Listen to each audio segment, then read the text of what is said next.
je pense que...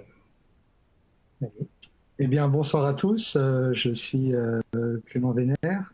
Éric Abergel. Donc de la clinique Saint-Augustin à Bordeaux. On est ravis de vous retrouver ce soir pour ce webinaire Philips Live organisé sur l'évaluation de la fonction ventriculaire droite. Donc nous avons 1 heure pour ce topo suivi de vos questions et de nos réponses sur le ventricule droit, une présentation qu'on a voulu didactique, un échange entre Éric et moi sur l'évaluation multiparamétrique du ventricule droit. Donc c'est Éric qui va commencer et ensuite on échangera au cours du topo.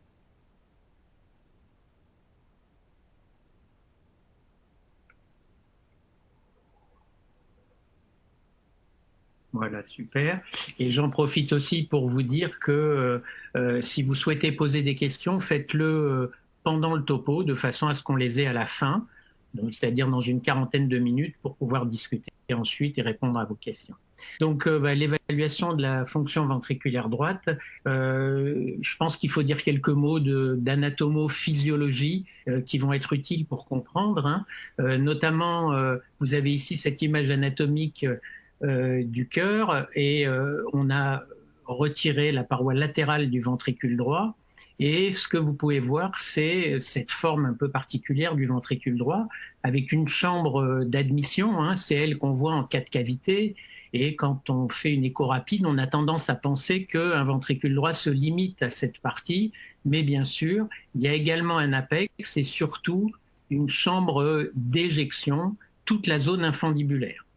Il y a également une structure musculaire très importante qu'on appelle la crista supraventricularis et qui est importante parce qu'elle va en quelque sorte relier le septum avec la paroi latérale du ventricule droit. Alors quand on regarde des études échographiques sur la fraction d'éjection ventriculaire droite, ce qu'il faut bien retenir, c'est que bien sûr, il y a une fraction d'éjection significative de cette zone, mais que la zone infundibulaire est également, en termes de fraction d'éjection, très importante. Et elle a une contribution importante à l'éjection. Lorsqu'on regarde ensuite les délais de contraction, vous voyez qu'ils sont assez hétérogènes. Selon la zone analysée, contractique de ce ventricule droit, avec d'abord une contraction de cette chambre d'admission. Ici, je vous ai mis une image IRM du ventricule droit. Donc d'abord cette chambre d'admission et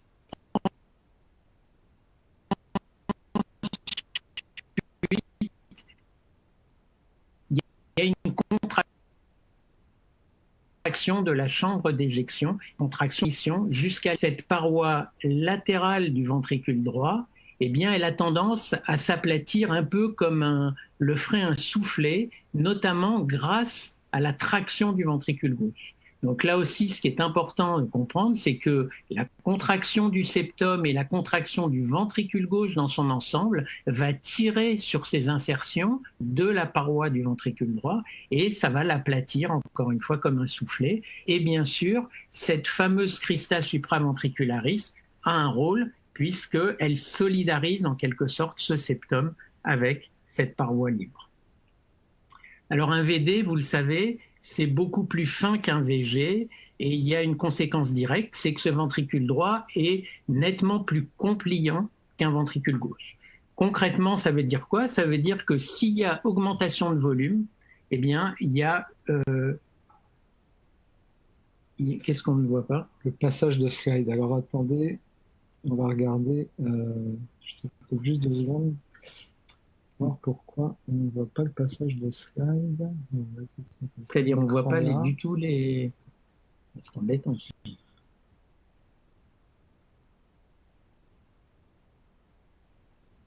Et ça, c'est quoi sinon? Et c'est bon là? Excusez-nous, on vérifie si... Est-ce qu'on voit les diapositives là?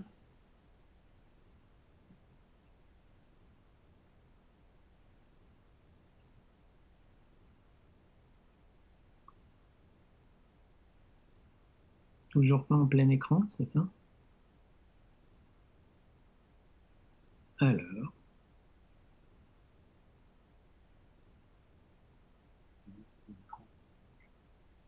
Ben,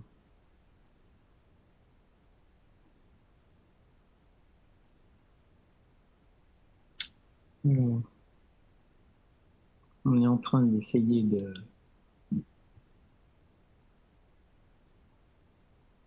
Alors, il faudrait nous dire si ça fonctionne.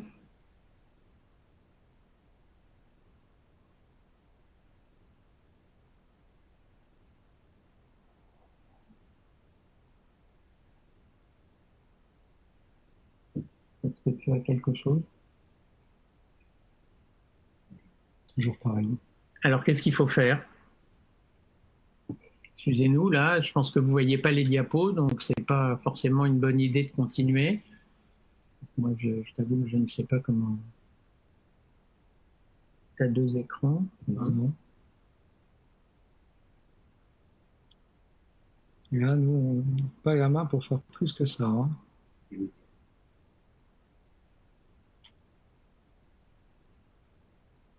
Arrêtez de partager et recommencer. Non.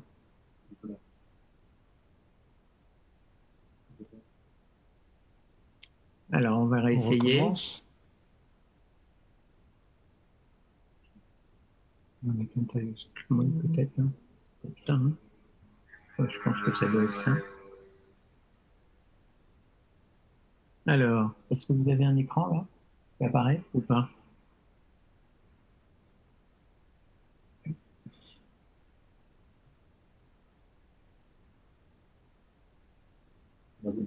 C'est bon? C'est bon? Ok. Alors, donc, on me dit qu'a priori c'est bon, donc je vais peut-être recommencer, juste pour vous montrer donc très rapidement. Donc, on a ici récliné sur cette image anatomique la paroi latérale du ventricule droit. On a donc cette chambre d'admission et cette zone d'éjection infundibulaire et cette bandelette musculaire assez puissante qu'on appelle la crista supraventricularis, qui solidarise donc le septum à la paroi latérale du ventricule droit. Et je vous disais que, en termes de fraction d'éjection ventriculaire droite, bien sûr, cette chambre de remplissage a une contribution importante, c'est celle qu'on voit en cas de cavité, mais il y a également toute la zone infundibulaire, et vous voyez que cette partie, en termes de fraction d'éjection, est loin d'être négligeable. Par ailleurs, je vous parlais d'un asynchronisme dans les délais, et effectivement, sur cette image IRM, on peut voir et vous simuler en fait, donc il y a une contraction d'abord de la chambre d'admission et ensuite de la chambre d'éjection, donc il y a un véritable péristaltisme.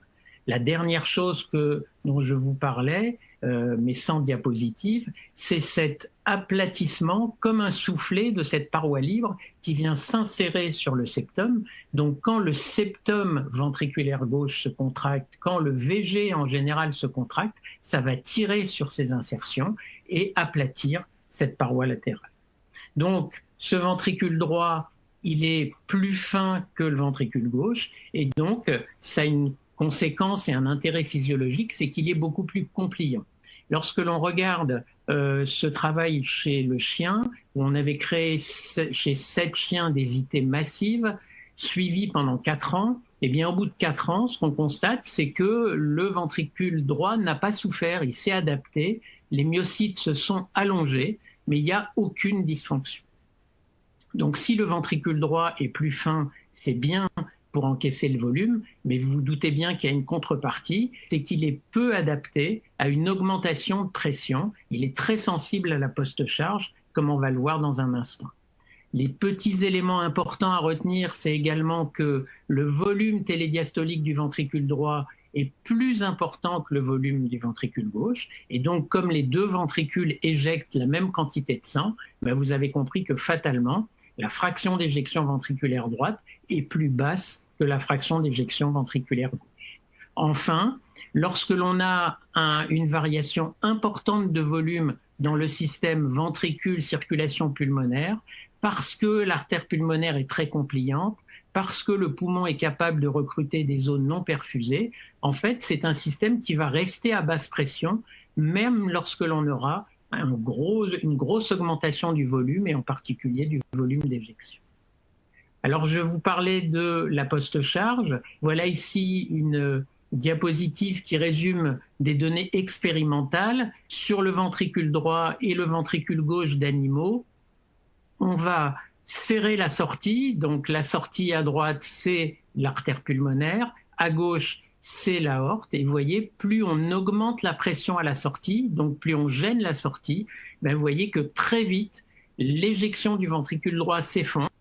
C'est un petit ventricule très très sensible à la post-charge, alors qu'au contraire, à gauche, eh bien, l'éjection reste relativement stable, puisque ce ventricule gauche est plus épais.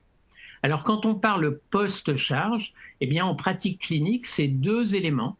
La post-charge est élevée quand les pressions de remplissage ventriculaire gauche sont élevées, ou bien quand les résistances pulmonaires sont élevées.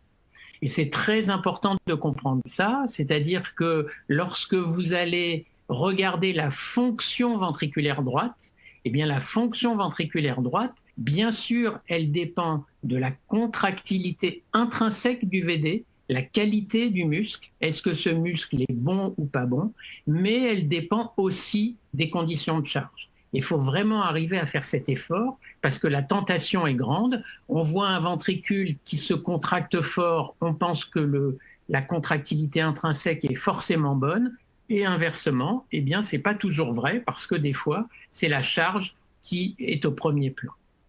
Alors, comment justement étudier la contractilité intrinsèque du ventricule droit, la qualité du muscle?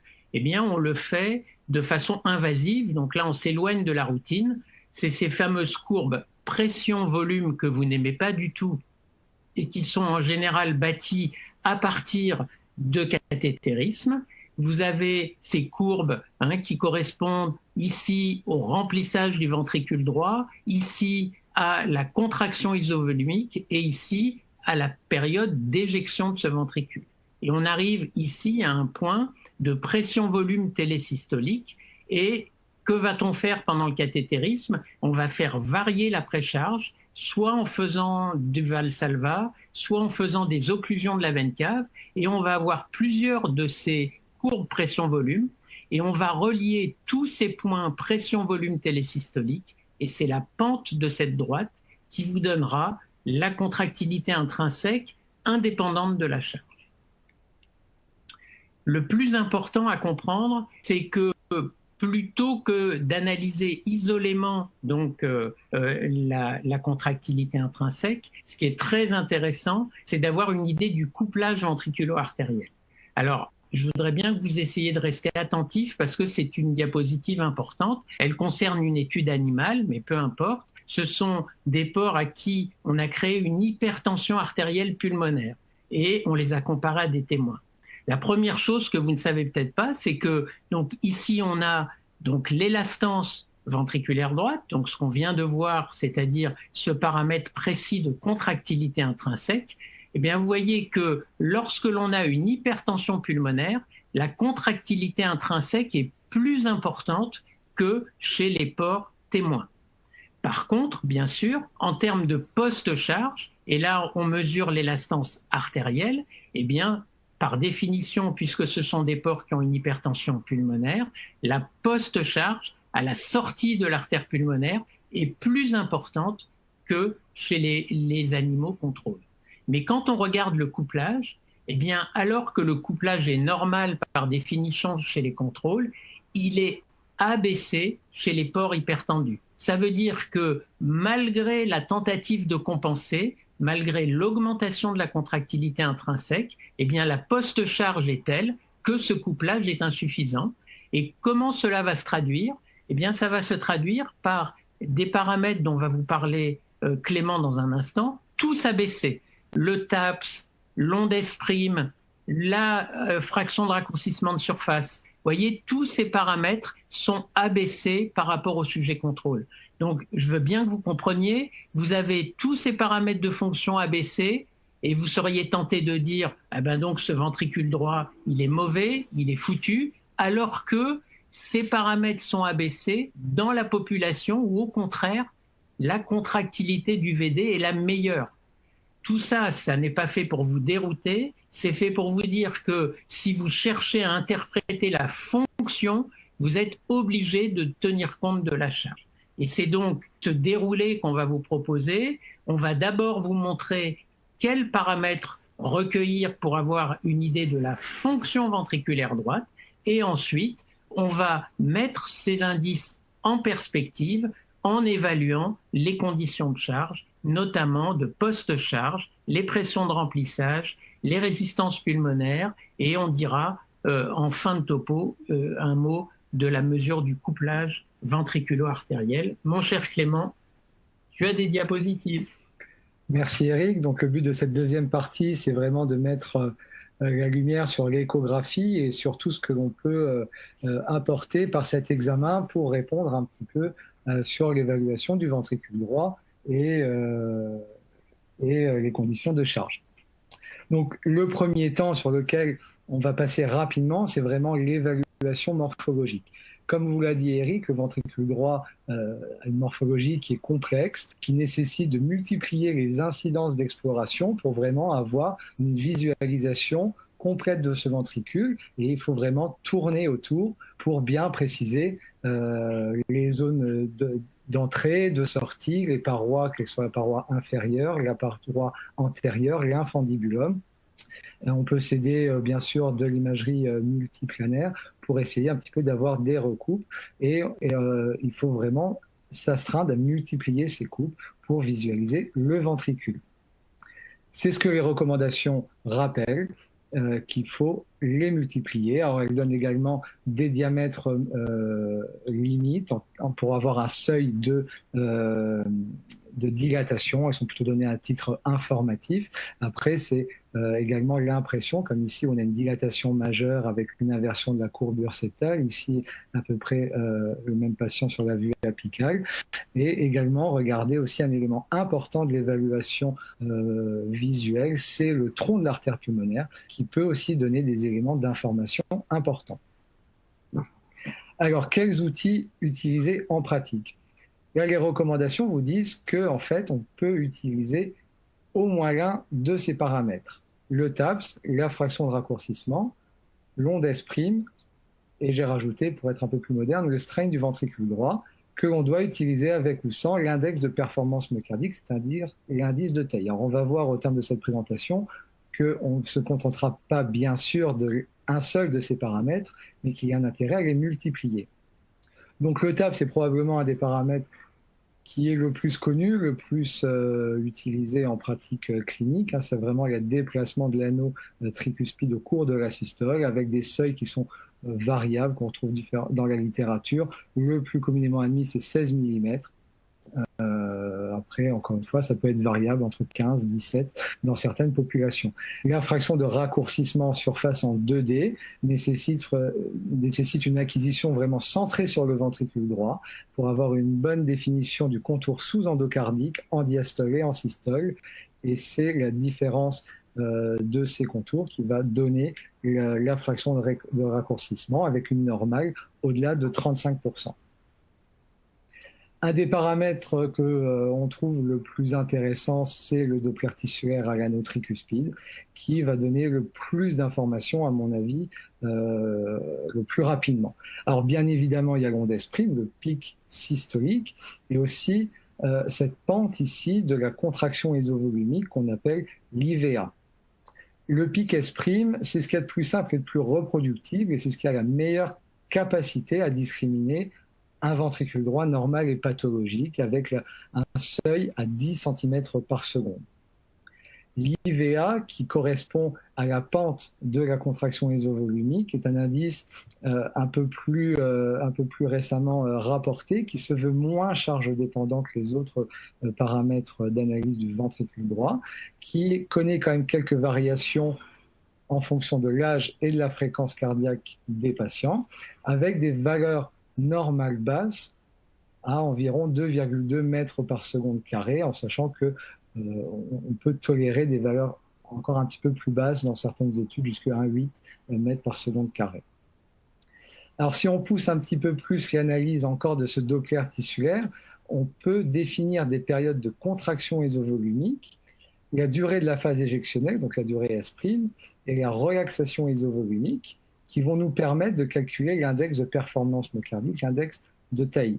C'est des mesures qui peuvent être automatisées sur les machines, et que l'on peut faire soit en Doppler tissulaire ou en Doppler pulsé avec une double acquisition à l'anneau tricuspide et une acquisition à l'orifice pulmonaire. Les seuils de normalité sont différents en fonction que l'on utilise le Doppler pulsé ou le Doppler tissulaire. En tissulaire, 0,55, en pulsé, 0,40. Le Doppler pulsé nécessite des cycles cardiaques réguliers, donc en FA c'est compliqué, avec des extrasystoles nombreuses également. Le Doppler tissulaire permet une acquisition rapide sur une seule image. Un paramètre assez intéressant que l'on retrouve maintenant de plus en plus sur les machines de dernière génération, c'est le 2D strain, qui commence à avoir une littérature assez étoffée au niveau du ventricule droit, avec une normale en valeur absolue au-delà de 20%. Alors, un point essentiel que Eric a rappelé tout à l'heure, c'est l'évaluation hémodynamique qui doit vraiment être combinée à l'évaluation morphologique et fonctionnelle du ventricule droit. Il faut absolument interpréter le ventricule droit avec des valeurs de pression artérielle pulmonaire. Alors, les recommandations rappellent que on tolère des pressions pulmonaires jusqu'à 2,8 à 2,9 mètres par seconde, ce qui fait à peu près 35 à 36 mm de mercure de pression pulmonaire systolique en considérant une POD normale, en sachant que ces pressions vont avoir tendance à augmenter de manière physiologique avec l'âge, surtout dans les groupes extrêmes d'âge après 60 ans et aussi chez les sujets obèses. Alors, comment mesurer la pression artérielle pulmonaire systolique en échographie? Le plus facilement, c'est bien évidemment à partir du flux d'IT, avec l'équation de Bernoulli simplifiée, mais il ne faut pas oublier que l'on peut aussi aborder les pressions pulmonaires à partir du flux d'insuffisance pulmonaire que l'on retrouve chez un nombre assez important de patients, où on a besoin de l'enveloppe proto- et télédiastolique pour aboutir à ce calcul. Alors, la plupart des recommandations d'hypertension pulmonaire ne vont pas raisonner en pression systolique, mais en pression moyenne. Malgré tout, la relation entre les deux est linéaire. On peut obtenir l'une à partir de l'autre, à partir d'équations de régression, comme celle qui est proposée ici, en multipliant la pression systolique par 0,61 en ajoutant 2, ou alors à partir de la trace du flux d'IT. Comme on vous l'a dit également, il faut bien évidemment évaluer le ventricule droit en tenant compte de sa charge. En premier lieu, la précharge, ce que l'on évalue en routine sur la veine cave inférieure, sur son diamètre et sur sa contraction lors de la respiration. Une taille normale de veine cave, c'est inférieur à 21 mm avec une compression de plus de 50%. Pression haute, POD haute à plus de 15 mm de mercure, quand la veine cave est dilatée et n'est pas compliante. Et entre les deux, on va se baser sur cette compliance pour juger si la pression est plutôt intermédiaire, basse ou haute. Il y a d'autres paramètres qui sont rapportés dans les recommandations, mais qui sont des paramètres qui sont peu appliqués en pratique clinique courante et que je vous conseille de ne pas retenir dans le cadre de cette présentation. L'autre point essentiel, c'est bien évidemment l'évaluation de la post-charge. Et comme vous a dit Eric, c'est en premier lieu l'estimation des résistances vasculaires pulmonaires. Ces résistances, elles sont mesurées de manière invasive par le cathétérisme, mais l'échographie peut les approcher de manière non invasive avec cette équation rapportée par Abbas il y a quelques années déjà, qui était un rapport entre le gradient max de l'IT et l'ITV sous-pulmonaire. Et on avait des arguments pour penser une élévation des résistances pulmonaires au-delà de 6 unités Wood si ce rapport était supérieur à 0,2.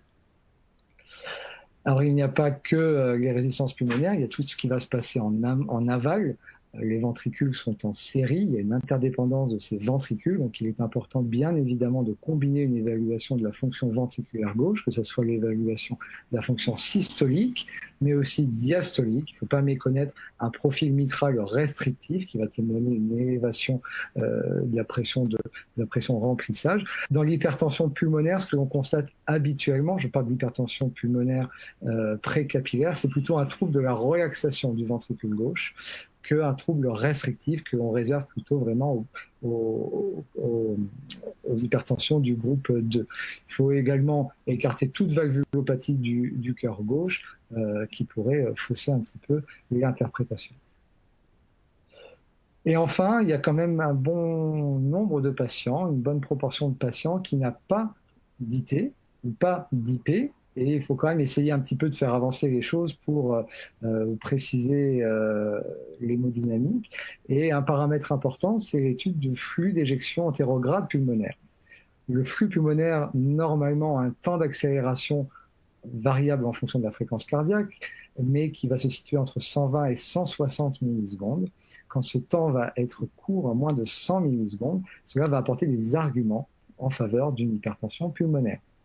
Un autre élément à bien regarder, c'est la présence d'un flux pulmonaire qui va être amorti, c'est-à-dire peu véloce, des ITV qui vont être basses, voire la présence d'un notch, c'est-à-dire une encoche au niveau de ce flux d'éjection qui va traduire le reflux de la colonne sanguine qui va buter des fois sur des obstacles mécaniques dans la vasculature pulmonaire.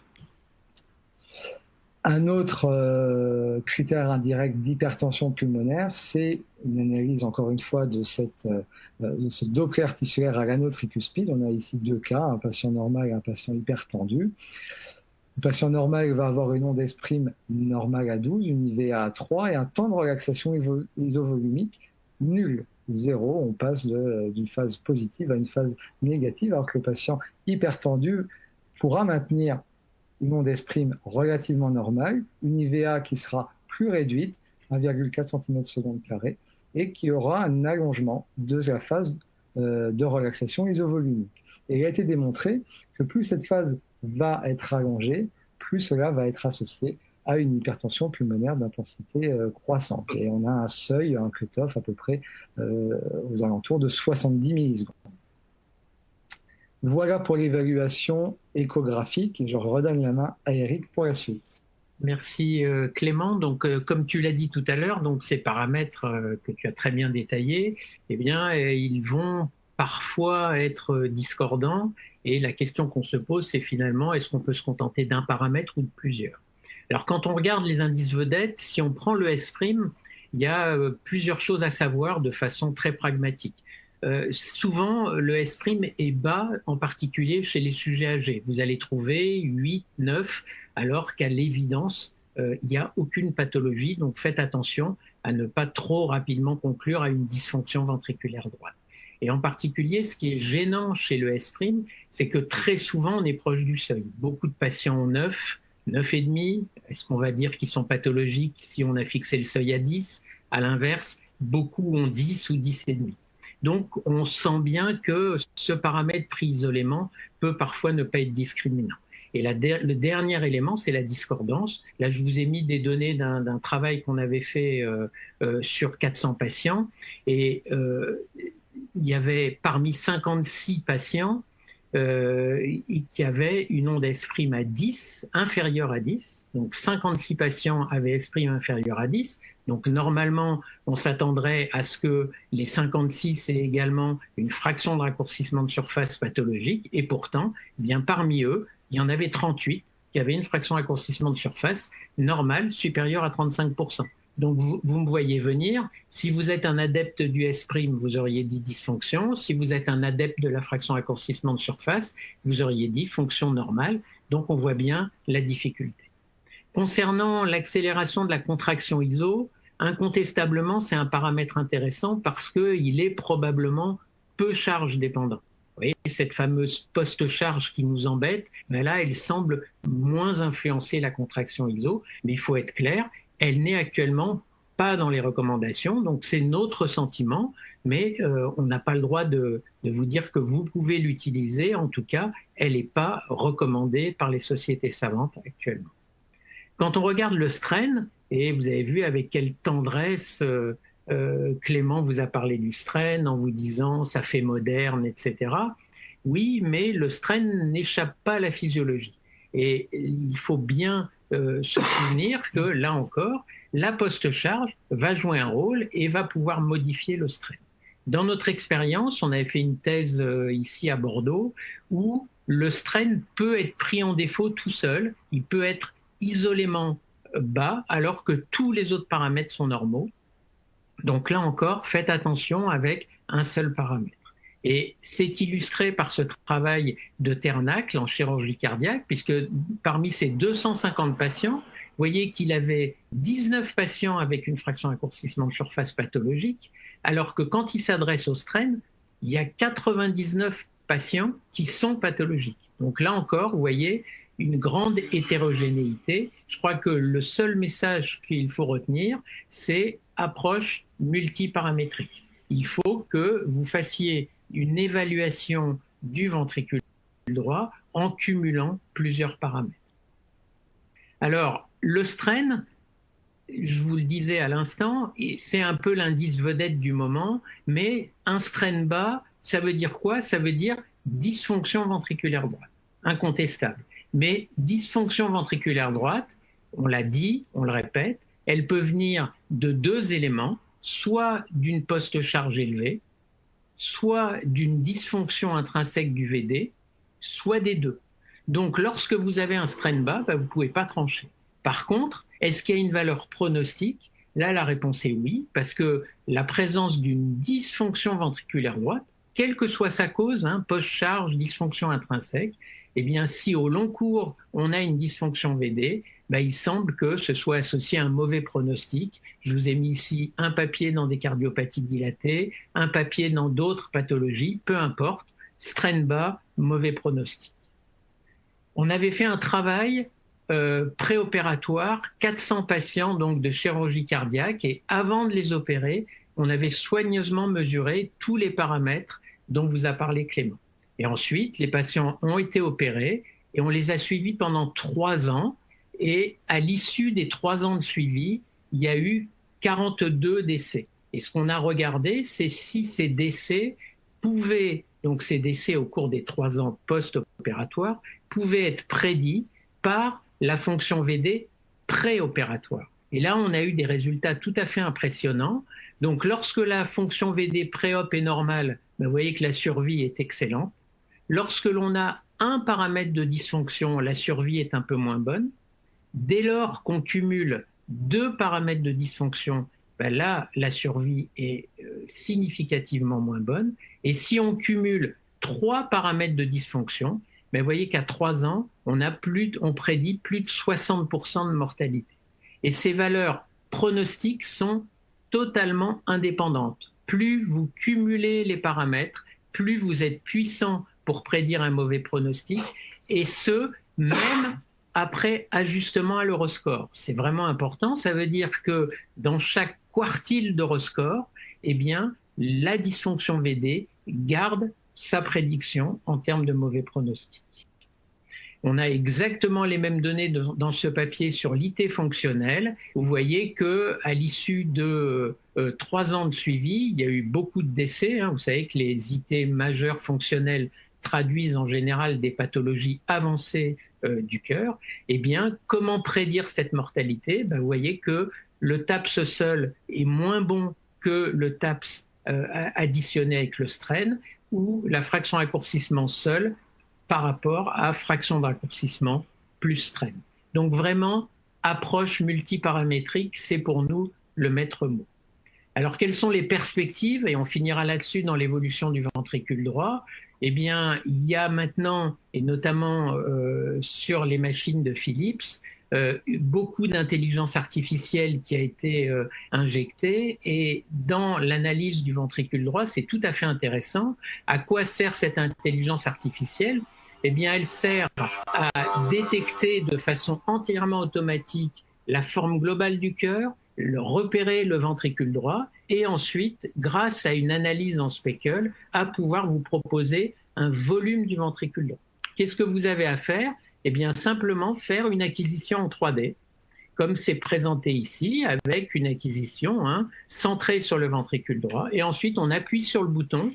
Là, je suis en temps réel où la machine a reconnu le VD. Elle est en train de positionner différents plans de coupe pour vous proposer automatiquement tous ces contours du ventricule droit sur des petits axes et des grands axes.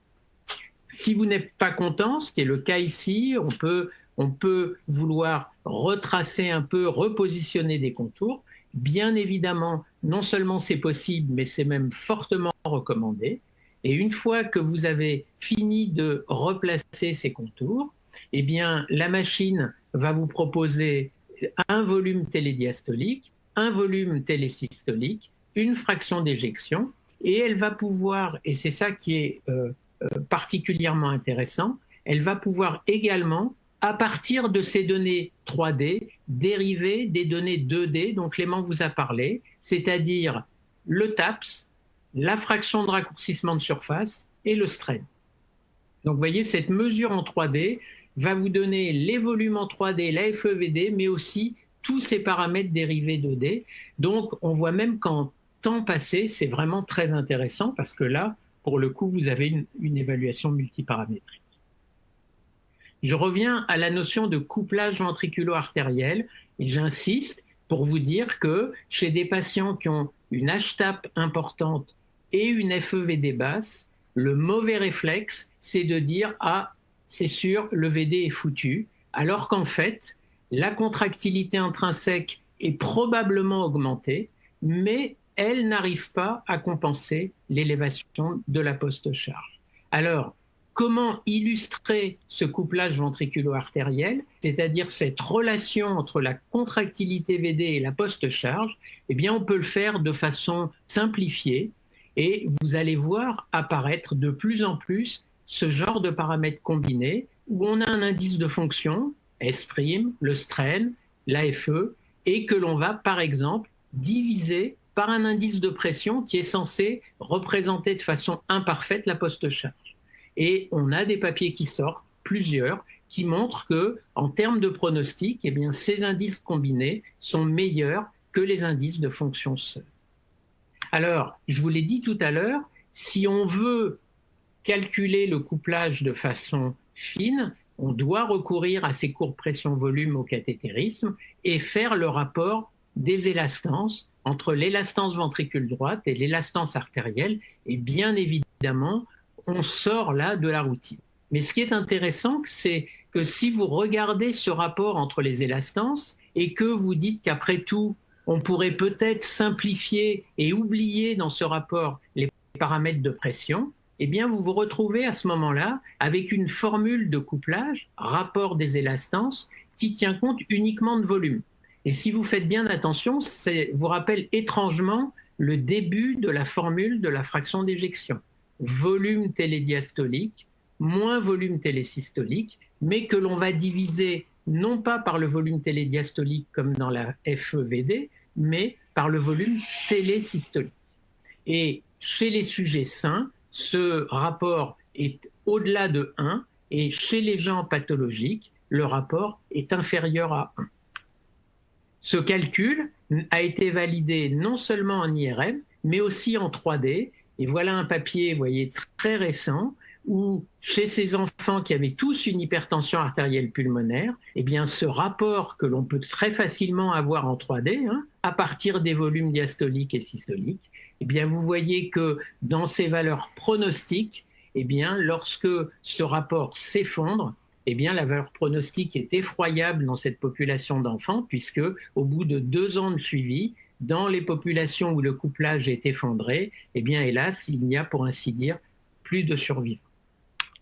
Alors, pour conclure, eh bien, on va dire que la première étape, c'est de se poser la question, y a-t-il ou n'y a-t-il pas de dysfonction ventriculaire droite?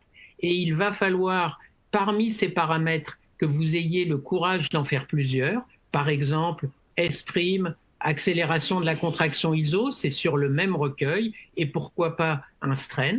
Et lorsque vous avez additionné tous ces paramètres, et s'ils sont concordants, bah vous pouvez, de façon assez tranquille, dire dysfonction ventriculaire droite. Mais s'il y a dysfonction ventriculaire droite, vous devez interpréter avec la charge. Et ce que je veux que vous compreniez, c'est que un patient qui a une dysfonction ventriculaire droite et une post-charge normale, c'est un patient probablement inquiétant. Pourquoi? Bah parce que là, vous ne pouvez pas incriminer la post-charge, donc peut-être que cette dysfonction est liée, pour le coup, à une vraie dysfonction du muscle, à une vraie dysfonction intrinsèque. Et vous avez compris que l'inverse est vrai aussi, c'est-à-dire que si vous avez association de dysfonction et de post-charge élevée, eh bien là, au contraire, vous avez une chance non nulle que la situation soit rassurante et que cette dysfonction soit liée à cette élévation de la post-charge. C'est encore plus vrai dans notre expérience si, au sein de cette post-charge élevée, on a également une accélération de la contraction ISO qui, elle, demeurera normale, parce qu'on l'a dit tout à l'heure, elle fait de temps en temps de la résistance et elle arrive à rester normale. Le dernier élément, c'est qu'on peut vous encourager à commencer à réfléchir sur le couplage. Si vous faites du 3D, c'est vraiment très simple de faire ce rapport volume d'éjection systolique sur volume télésystolique. Et là, vous avez un indice très intéressant pour évaluer le pronostic de ces patients. Donc voilà ce qu'on voulait vous dire. On va regarder, hein, on a bien respecté notre timing et il nous reste du temps pour des questions. On va regarder ce que vous nous avez proposé comme question. Donc je laisse mon petit camarade. On a alors, qui y a-t-il? 1, 3, non. Pas de questions, je crois, pour l'instant-ci. Alors, moi, je voulais, pendant que... Donc, on vous encourage à poser des questions. Juste sur ce que tu as montré un moment sur les résistances pulmonaires, il y avait une petite erreur de frappe. Donc, tu as parlé de gradient sur l'ITV. Donc, le calcul pour le seuil de plus de 0,2 ou moins 0,2, c'est la vitesse maximum du flux d'IT. Donc, vous prenez la vitesse maximum du flux d'IT en mètres par seconde et vous la divisez par l'ITV dans l'infundibulum pulmonaire en centimètres. Donc, ne soyez pas choqués, hein, c'est pas cohérent, ces paramètres d'un côté des mètres par seconde, de l'autre des centimètres, mais c'est comme ça, et donc ce rapport n'a pas de dimension, et quand il est inférieur à 0,2, les résistances sont basses, quand il est supérieur à 0,2, il y a des chances que les résistances soient élevées. Alors je regarde s'il y a des questions. Sinon, moi, je vais t'en poser une. Est-ce que toi, dans ton expérience, tu parlais pour la PAP moyenne, l'ITV de l'IT, moi j'avoue que je ne l'utilise jamais. Bon, c'est vrai que les pneumologues sont très à cheval sur la PAP moyenne, mais parce qu'ils sont très à cheval sur l'évaluation invasive. Ils veulent qu'on fasse du KT. Nous, on fait de la résistance. On pense que l'écho est un bon outil pour mesurer les pressions pulmonaires. Donc j'avoue que la PAP moyenne, j'ai pas forcément une utilité. Oui, c'est vrai, tu as raison, ça dépend beaucoup de la personne à qui on adresse le compte-rendu.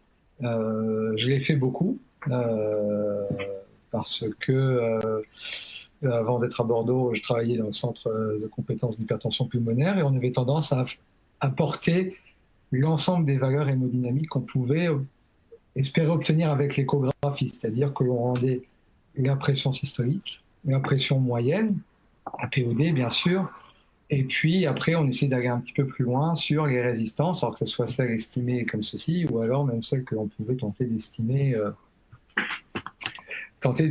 de manière un petit peu plus subtile, mais l'un ne remplace pas forcément l'autre, comme je l'ai dit, il y a une relation qui est vraiment linéaire entre les deux. Quand la PAPS monte, la PAPM suit en même temps. C'est très cardiologique de parler de PAPS, je pense. C'est vrai que les réanimateurs vont tout de suite parler de PAPM, les pneumologues également. Ça va dépendre un petit peu de du destinataire du compte-rendu. Mais je pense que l'un ne se substitue pas à l'autre. La traçabilité, c'est quelque chose qui est assez simple à faire. Sauf que souvent le spectre est incomplet. C'est ça. Mais de la même manière que des fois le spectre d'IT est incomplet, et que là, du coup, la corrélation entre l'écho et le KT commence un petit peu à s'élargir. Non, il faut avoir. On est d'accord. Très bien. OK. Alors je regarde s'il y a des questions, mais je crois qu'il n'y en a pas. En fait, ils sont partis manger. Attends, qu'est-ce que c'est ça? Puis-je poser mes questions? Bah oui. Alors, je sais pas.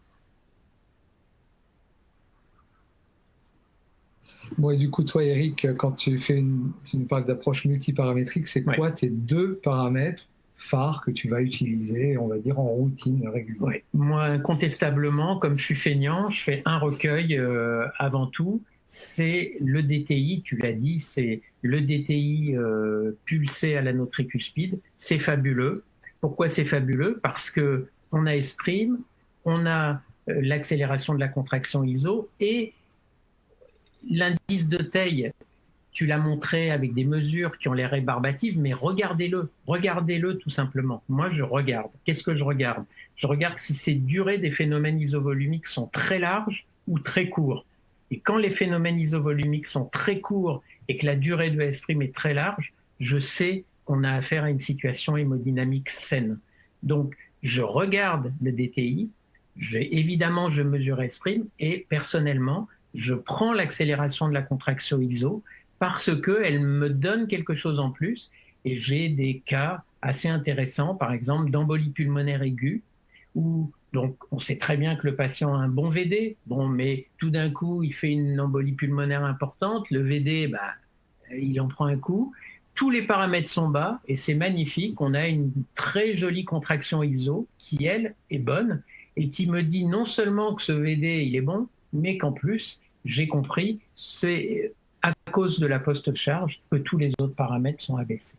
Voilà. Alors, j'aime bien le strain, mais encore une fois, le strain m'inquiète dans son utilisation qui serait parce que c'est moderne, parce que c'est une technique, elle échapperait à la physiologie. Le strain est ni plus ni moins, comme la fraction d'éjection ventriculaire droite, un paramètre de fonction, et ces paramètres de fonction, tous autant qu'ils sont, vous devez les intégrer dans le contexte de charge pour les interpréter. Voilà.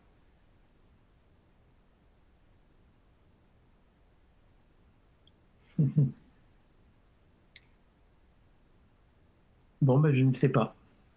Nous n'avons pas de questions. Donc, si on n'a pas de questions, qu'est-ce qu'on va pouvoir raconter? On a dit qu'on parlerait du rugby, non? Non, on va pas parler du rugby, franchement. Alors, est-ce qu'on va poser une petite question? Qu'est-ce qu'il peut y avoir d'intéressant? Non, moi, c'est une réflexion. Je suis vraiment très intéressé par le 3D VD. Alors, il faut être très honnête.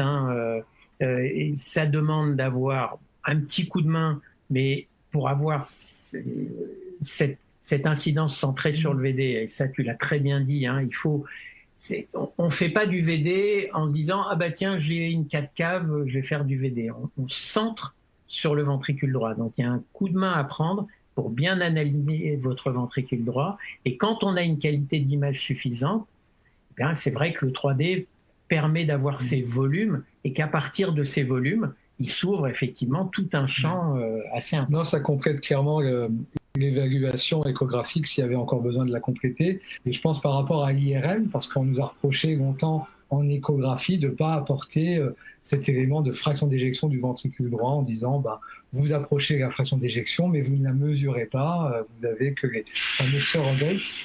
Et on a quand même maintenant un outil avec le 3D, le TomTech, le Art Model de Philips, la capacité de le faire avec, on va dire, une courbe d'apprentissage, comme tu le disais, qui est assez rapide finalement, parce que quand on centre bien son acquisition sur le VD, qu'on a une belle imagerie, que l'on prend un beau volume d'acquisition, on a des résultats qui sont perfectibles, qui doivent être toujours soumis à une analyse de l'opérateur, mais on a quelque chose d'intéressant, de rapidement intéressant, et surtout, au terme de l'examen, on a à la fois du morphologique, on a un VTD, un volume d'éjection, un stroke volume, on a une fraction d'éjection, et puis on a la pression pulmonaire directement. On regarde bien plus facilement, toujours en échographie, qu'en IRM, où pour avoir des pressions pulmonaires pour évaluer le coupage, c'est pas aussi simple.